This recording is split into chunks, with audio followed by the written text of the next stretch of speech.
देश में हो रहे चुनावी महासंग्राम के 5 राउंड पूरे हो चुके हैं और अब 2 राउंड बचे हैं।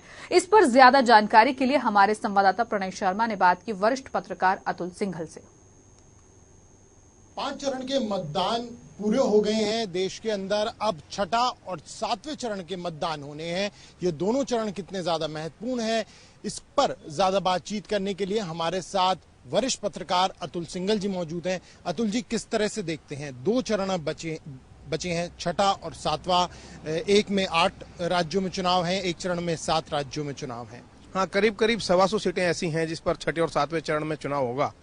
और देखिए, चरण कोई सा भी हो या किसी भी राज्य में हो, एक एक सीट महत्वपूर्ण है और 125 सीटें बहुत बड़ी सीटें होती हैं, बहुत बड़ी संख्या है जिन पर चुनाव होना है। और अगर आप महत्वपूर्ण की बात करें तो अगर आप मतदाताओं के तरीके से देखें तो हरियाणा और पंजाब, अगर आप जैसे आपका चैनल है उत्तरी भारत में अगर दिखाई देता है तो उनके लिए महत्वपूर्ण चरण छठा चरण माना जाएगा, दिल्ली के मतदाताओं के लिए, हरियाणा के मतदाताओं के लिए।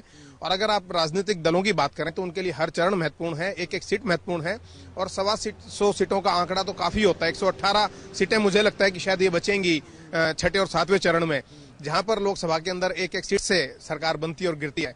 तो निश्चित तौर पर महत्वपूर्ण चरण है और पूरा का पूरा जो है प्रयास सभी राजनीतिक दल करेंगे ज्यादा से ज्यादा सीटें हासिल करने का। क्योंकि हिंदी बेल्ट की अगर बात करें, दिल्ली हो गई, हरियाणा हो गई, जहां पर बीजेपी को अपूर्ण बहुमत मिला था, यानी दिल्ली में भी सारी सीटें जीती थी, हरियाणा में भी सारी सीटें जीती थी, वहां पर पूरी ताकत झोंक देगी पार्टी। बिल्कुल, देखिए, अगर दिल्ली की बात करें तो दिल्ली का जो संदेश है वो पूरे देश में जाता है। दिल्ली में पिछली बार बीजेपी की 7 सीटें थी, उससे पहले एक बार ऐसा दौर था कि जब कांग्रेस के पास सीटें थी। और अब त्रिकोणीय मुकाबला है, आम आदमी पार्टी भी सीटें जीतने की कोशिश कर रही है।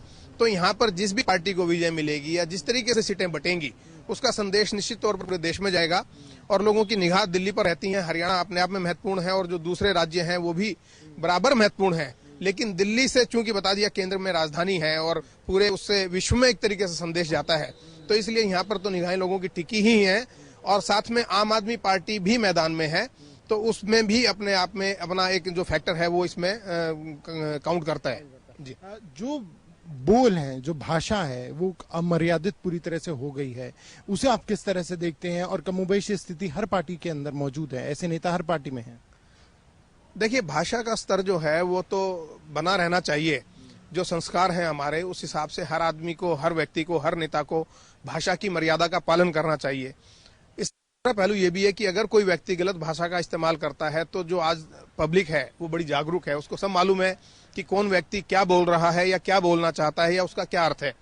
तो केवल अगर आप भाषा से या अल्फाजी करके अगर वोट लेना चाहें तो मुझे नहीं लगता कि आज की तारीखों में ऐसे वोट इस जागरूक मतदाता के होते हुए मिल पाएंगे। हाँ, आपको लगता है चुनाव आयोग का जो डंडा था वो इस बार सही तरीके से चला है?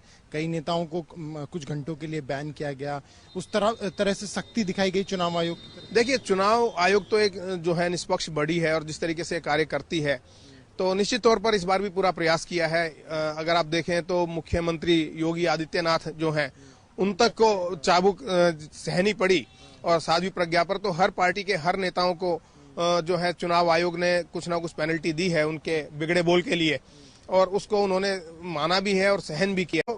दूसरा एक पक्ष ये भी है कि चुनाव आयोग हर छोटी छोटी चीज को कहां तक उसको ध्यान करेगा। जितना उनके संज्ञान में बात आया, जितनी उन तक शिकायतें पहुंची, चुनाव आयोग ने मुझे लगता है कि अपना काम करने की कोशिश की है। चलिए, तो ये थे अतुल जी जो जानकारी दे रहे थे कि कितने महत्वपूर्ण अभी चुनाव बचे हैं। और क्योंकि हर सीट बेहद महत्वपूर्ण है, ऐसे में हर चरण, हर राजनीतिक दल के लिए हर चरण का मतदान महत्वपूर्ण अपने आप में बन जाता है। कैमरा पर्सन विजय ठाकुर के साथ प्रणय शर्मा, जे24।